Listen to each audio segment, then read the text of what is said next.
Previously on Open for Adventure. A slave to Tatiana's service. Cursed by his father. Abandoned by his mother. And doomed to betray his closest friend each and every day. Thus is the life of Ectiarn, son of Sirenita. Why are you still with this group, Kestra? You've not shown much in the way of kindness toward the rest of... Well, initially I'm pretty sure Chuckles cheated. That's I don't have any proof, but he's not that lucky. I was told to.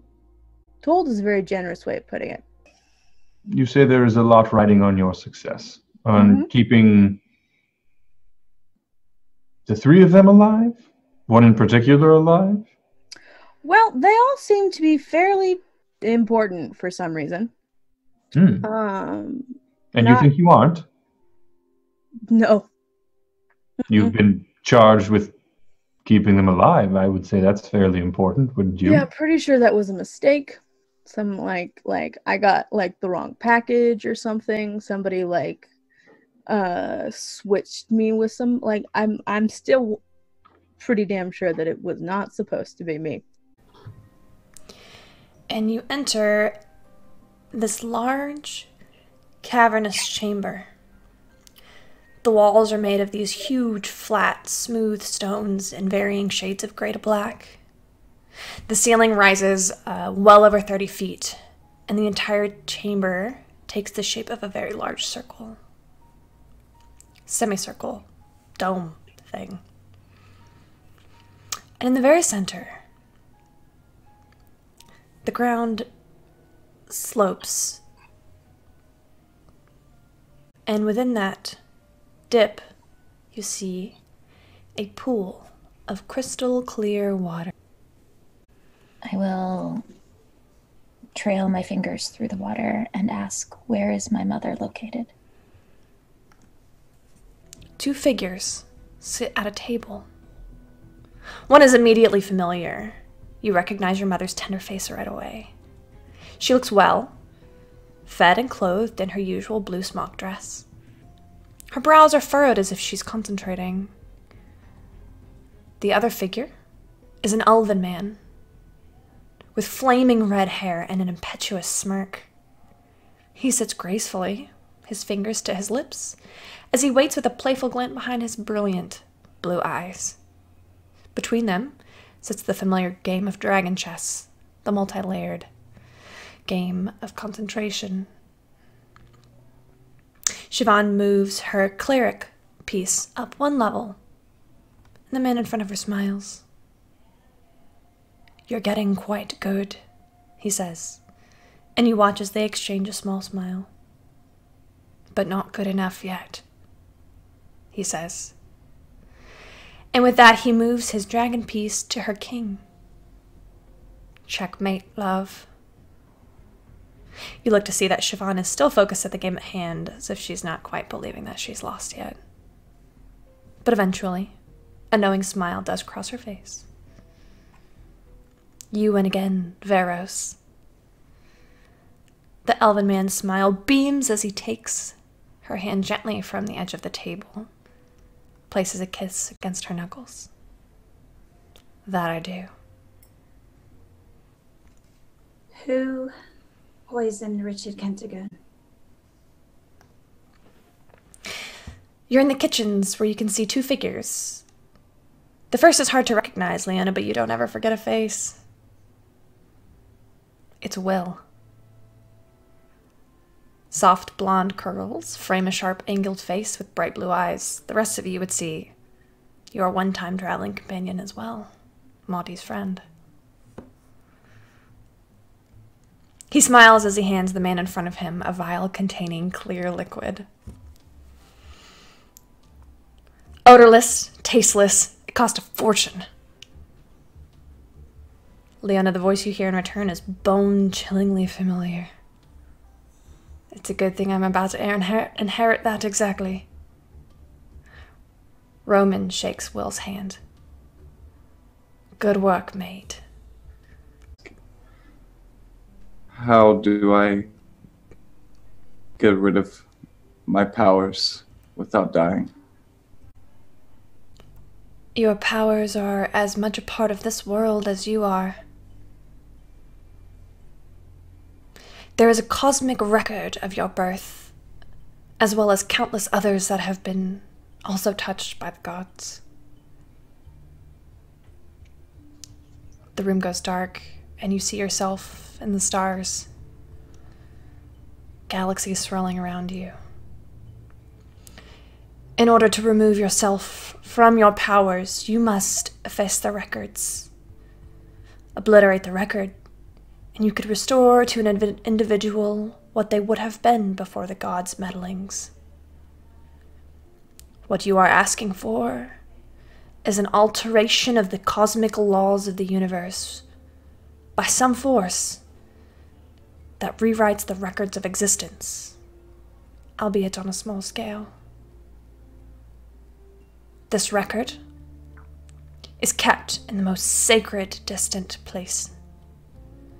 It, like everything that makes up the cosmos and the realm and the universe as you know it, is kept within the weave. Why was I not chosen for Pelor's service like the rest of my family?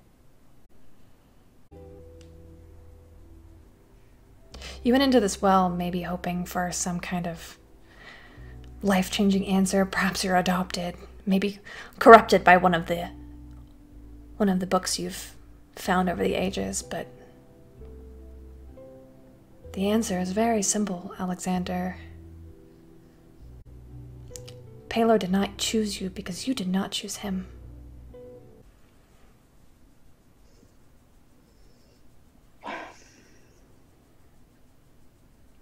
Why was I chosen for this? Out of the water in front of you rises the visage of a familiar figure. You recognize her immediately as Andromeda Skyseeker.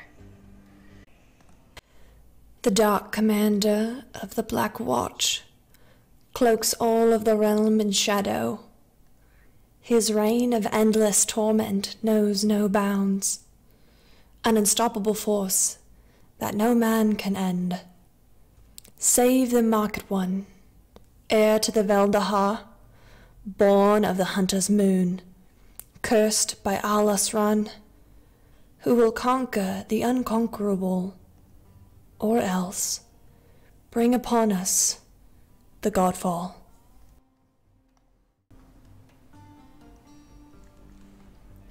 Everything goes black and silent. And then in the darkness you hear a baby begins to cry. It's a girl, a male voice says, and now you can see this tiny half-elven baby swaddled in his gentle embrace. Your lineage continues, a female voice says back to him. Our lineage, my dearest Sunrise. You, my darling, carry within you the magic of the flowering. You are a chosen daughter of the Feywild, an heir to the Veldahar, a direct descendant of Asara the First. You need a name as fitting as your birth. I believe that we shall call you. The scene goes dark as the moon crosses over the stone ceiling. What do I call her? We're in the desert, aren't we? Give her the standard name, Sendavarin. Wilma sighs. You'll have her believing she's an orphan? A bastard? But he only shrugs. Okay, what about her given name? It's quiet for a few moments and he thinks. He gently tucks a strand of hair behind her head and you see him give her one last loving look. Call her Kestrel. Kestrel Sandavarin. What is the best way that I can save Ektiarn? I am bound to another through my own choices. But I love him. But I love him. But I love him. Hear his soft voice ring out through your mind, like the faint fluttering of a flock of birds lifting from the ground in the morning. You cannot. The time for that has passed. The specter speaks, uttering something in a language long forgotten by mortals. And she drags the blade across Ektiarn's chest. No. Everything resonates like a cosmic drumhead. Everything slows. Your vision narrows only to the scene in front of you. Like a calligrapher's ink across a page spilled from an inkwell. You see your patron's lifeblood spurt across the tapestry of a night in a void-soaked spray of gore, coloring everything in scarlet and purple hues. The specter fades. The constellations that previously played there avoid the region entirely, leaving him alone in the night, forever spurned, forever shunned, and forever memorialized as a deity unworthy of loyalty, for he himself showed none.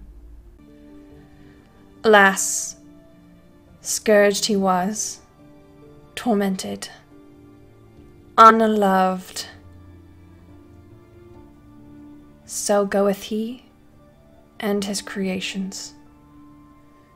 Pity he had not known love. At least then his passing would have been more tolerable to his spirit. Deirdre, it takes you a while to fall asleep. But you do. And you hear that voice again. That old voice.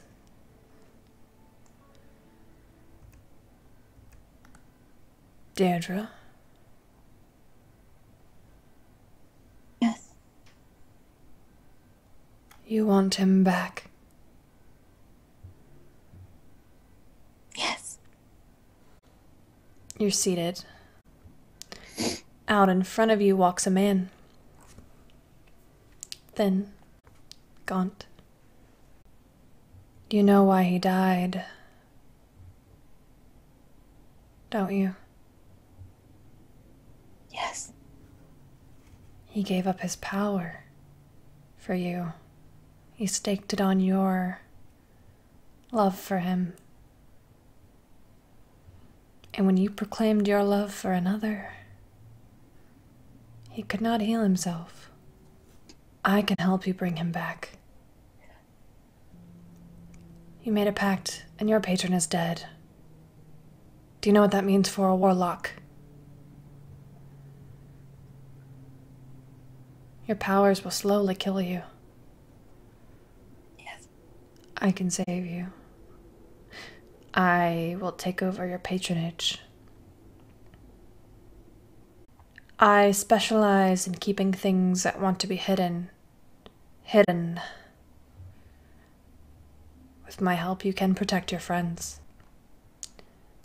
Our pact will be different, of course.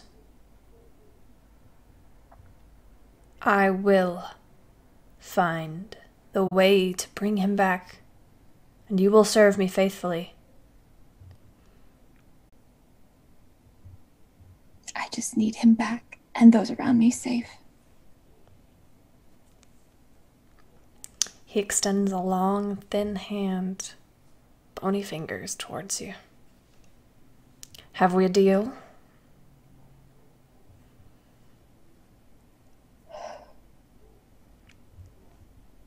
Yes. And I take his hand.